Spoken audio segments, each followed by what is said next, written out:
We live in a world that never stops talking. Notifications, group chats, constant updates. Yet more people than ever say they feel lonely. How can that be?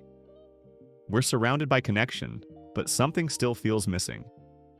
Welcome to English Smarties, the place where you practice your English listening skills with captivating topics. Today we're exploring a fascinating idea: the difference between solitude and loneliness. They might sound similar, but they couldn't be more different. Understanding this difference can change how we think about time alone, and even how we take care of our mental health. Let's start with loneliness. Loneliness is a negative feeling. It's the pain of being disconnected, even when we're around others. It's that quiet sense of emptiness that comes when we feel unseen, unheard, or misunderstood. Psychologists describe loneliness as emotional hunger, the desire for social connection that isn't being met. Chronic loneliness has even been linked to anxiety, depression, and physical health problems like poor sleep and weakened immunity. Now, solitude is something else entirely.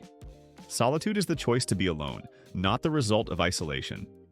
It's a peaceful state where you can reflect, recharge, and reconnect with yourself.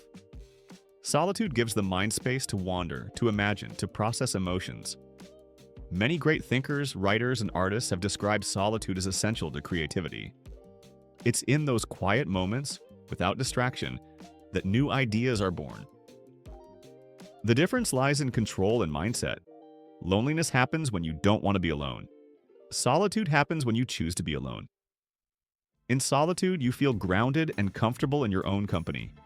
In loneliness, you feel separated and invisible. Modern life often confuses the two. We're taught to see being alone as something to avoid, as if it means something's wrong with us. But solitude can be a powerful skill. It helps us build self-awareness, reduce stress, and strengthen relationships. Why? Because when we understand ourselves better, we connect with others more authentically. Interestingly, studies show that people who regularly spend quiet, intentional time alone report higher levels of creativity and emotional stability. Even just 15 minutes of solitude can lower stress levels and improve focus. Our brains need silence to process the flood of information we face every day. Of course, balance is key. Too much solitude can slip into loneliness if we lose meaningful social contact. Humans are social creatures. We need relationships to feel complete.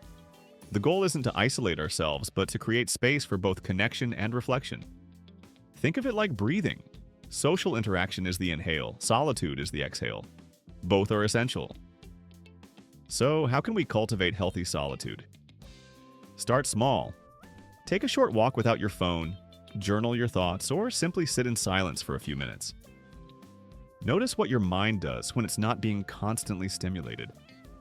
At first, it may feel uncomfortable, but with time, that quiet can become deeply peaceful, even empowering. The truth is, solitude isn't loneliness. It's the art of being alone without feeling alone.